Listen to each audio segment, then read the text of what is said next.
a wash to me. Like I don't feel like that game is a good indicator one way or the other of who's going to win anything. So I think the Cowboys will take care of whoever comes out of that game. Either team, I don't think the Packers have the defense or the consistency on offense in order to beat the Cowboys. I think the Cowboys just are going to hold on to the ball for too long for either of those teams, and I think that they'll put up more points than either of those teams can score against the Dallas's defense. I mean, it doesn't get much more simple than that. Whereas I think then the NFC Championship game is much more interesting. Now, I've said before that for the Cowboys, I'm not afraid of teams that are going to force them into a shootout. That's still the truth, but the Falcons' offense is very good, man. And the last time the Cowboys played them, the defense did not match up very well with their offense. And so I'm kind of worried that Julio Jones is going to have a huge day and just go off. But if you're asking me to bet on one of these two teams to get a stop, either the Cowboys defense or the Falcons defense, I'll take the Cowboys defense to get more stops.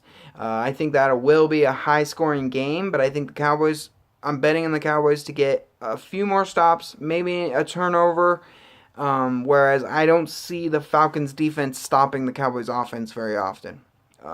And so I think the Cowboys defense will get just a few more stops than the Atlanta's defense, and I think that'll be the difference in the game. On the AFC side, I see the the Raiders and the Texans is a hard game to call because both of the teams are without their quarterbacks. Well, the Raiders are without their quarterback, and the Texans just don't have a quarterback. So you're going to see either Tom Savage or Brock Osweiler versus either Matt McGloin or Caleb Carr, or I can't remember what his first, or not Carr, but Caleb Cook, or I can't remember what his first name is, but his last name is Cook. It doesn't matter. He's not very good. And so I'm going to take the Texans because they're at home and they have a better overall defense. I mean, the Raiders have some players on defense. Obviously, Khalil Mack is a beast, but I think the Texans overall have a better defense, and probably because they're at home, I feel like they'll probably be able to scratch that one out. And then they'll go to New England and get destroyed. Now, either of those teams, it doesn't really matter which one of them comes out of that game because the Raiders are not going to be able to beat the Patriots without Derek Carr. And so even if they somehow scrape by the Texans, they'll get obliterated by the Patriots in New England. And same thing for the Texans. If they scratch by the Raiders, they're going to get obliterated when they get to New England. So that game really doesn't matter in the long run. And then on the other side is the game that does matter more, because it's the Steelers versus the Dolphins in Pittsburgh. Now, I personally feel like the Steelers are a better team than they were when the Dolphins beat them earlier in the year. Jay Ajayi ran for over 200 yards, and the Dolphins just kind of crushed them, just kind of kicked their ass. And Ben Roethlisberger was hurt some point during the game and then tried to keep playing. He just wasn't very effective. They didn't have Le'Veon Bell. I mean, it just wasn't the same page. It wasn't the same Steelers team, and I think their defense is playing at a higher level now than it was then. And so I don't see the Dolphins going into Pittsburgh and beating Pittsburgh on Heinz Field in the playoffs. I just see Ben Roethlisberger making a play at the end of the game, probably to Antonio Brown, to win that one. I think it'll be a close game. I think Le'Veon Bell has a great day. I think Antonio Brown makes the game-changing play, and Ben Roethlisberger leads them down the field, and they win at the end of the game. Then that team, whoever wins that game, has to go to Kansas City and play my dark horse team to come from the AFC, the Chiefs. I think either one of those teams, I think whichever one of those teams wins that game in Pittsburgh is going to lose in Kansas City to the Chiefs. I think the Chiefs are a very good team. Eric Berry and that defense are, statistically, they're not impressive. If you look at the statistics for their defense, I think they're like 22nd or something in total defense, but they make plays when they need to. They're number one in turnover ratio, and they're in the top 5 or they're in like the top 8 or something like that in scoring defense. And I mean, that's what matters. The same thing with the Cowboys. Nobody would say the Cowboys have a great defense, but we're number 1 against the run and number 4 in scoring defense. So we're number 4 in terms of points allowed, which who cares about all the other shit?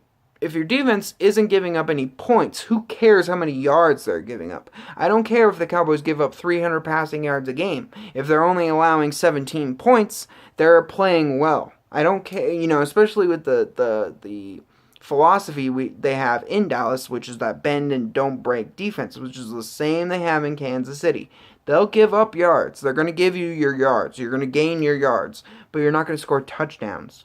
You're going to get down there and either kick a field goal or have a turnover, or they're going to turn you away somehow. The whole point is to make the other team run 10, 11, 12 plays in a row if they want to score. And it's just too hard to sustain that. It's too hard to make that many plays in a row without making a critical error. And so you're betting on the other team making a mistake. And it works, man. It works very well. Dallas and Kansas City are both perfect examples of the bend, don't break defensive philosophy that definitely works in this league, especially since it's such a pass-heavy league. Now, so I think the Chiefs will beat whichever one of those teams wins, and I think they will go to New England, and I hope that they can beat the Patriots. That game is really a toss-up to me, because the Patriots are just so good. Their defense is very good. They have the number 1 defense in football, and they have the number 1 quarterback in football. I mean, I hate to admit it, because I hate him, and he's a douchebag, but Tom Brady's the best quarterback in football. I mean, there's not really... I mean, who are you going to say is better than him? Maybe Aaron Rodgers. I mean, who else is even in the conversation? That's it. It's Tom Brady, and then there's a little bit of space, and then Aaron Rodgers, and then everyone else. Then you get to the next level, like Matt Stafford, Ben Roethlisberger. Who's another guy that's right in that category there, where he's great, very good, but he's not near Tom Brady's level. I would put Dak Prescott in that level now, in that level with Ben Roethlisberger and Matt Stafford and those guys, that level of quarterback play. I would say Dak Prescott's in that league now, but nowhere near Aaron Rodgers and Tom Brady, who are definitely, obviously, the 2 top guys. And so it's very difficult to go into New England and beat that team. I mean, it's the best defense with the best quarterback and the best coach. And they know how to win in the playoffs. And it's just going to be really tough to go in there and beat them, even without Gronk. Now, out of the teams in the AFC, I think the 2 teams that have a chance of doing that are the Steelers and the Chiefs. I think the Steelers are going to lose to the Chiefs, and therefore, I feel like the Chiefs are the ones that actually have a chance of going in there and beating New England.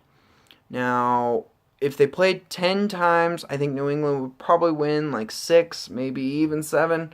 But I'm actually going to pick Kansas City to go in there and win. I think the defense will make a couple key turnovers at key times. Tyreek Hill gets loose on a punt return or something and scores a touchdown. And a couple big throws to Travis Kelce. Lock that game up. And then in the Super Bowl, if it was Kansas City and Dallas, I gotta give that one to Dallas, man. I mean, I don't know if I'm being biased, but I think our defense, the Dallas' defense, matches up well with Kansas City. Byron Jones can cover Travis Kelce, and we've got plenty of speed in the secondary to try to kind of contain Tyreek Hill. And Alex Smith doesn't scare me that much. Their defense is very, very good, but I haven't found a defense yet that could stop the Cowboys. I mean, the Vikings defense and the Giants defense have matched up very well with the Cowboys during this season. So it is possible to stop them. But Kansas City's defense is dangerous, and they make plenty of plays, and the Cowboys offense would definitely have to be vigilant, but the Cowboys offense doesn't make very many mistakes. And that's what Kansas City's defense is predicated on, is you making mistakes. And Dallas just doesn't do that very often. So as long as Dallas played within themselves on offense and played the kind of offense they have been all year, I think the Cowboys would win that game. Now, I could definitely see the Falcons just fucking torching Dallas in the NFC Championship game. If the Cowboys offense has a bad day and they play the Falcons, they're gonna lose because the Falcons offense is gonna put up some points. They're going to put up some points. The Cowboys offense is definitely gonna have to come to play that day. They're gonna have to put up 35 points if they want to win that game. The Falcons could definitely beat the Cowboys. And then the Patriots obviously could beat the Chiefs. And so, there could be tons of other scenarios that fold out. But as it stands right now, I kind of see the Cowboys playing either the Chiefs or the Patriots in the Super Bowl. And so that's basically this video, guys. I'm going to make another video tonight about UFC 207, the past pay-per-view card that took place on December 30th. Awesome card. It was a lot of fun to watch, and I have plenty to say about it. So try to check that one out. Make sure you like and subscribe this video. I'm going to share it on Facebook. If any of my friends or family can share it on their Facebook and their Instagrams and stuff, that's always much appreciated. But mostly I need the likes and the subscribes on this stupid shit. So try to help me out. Hook me up with a like and a subscribe. Later.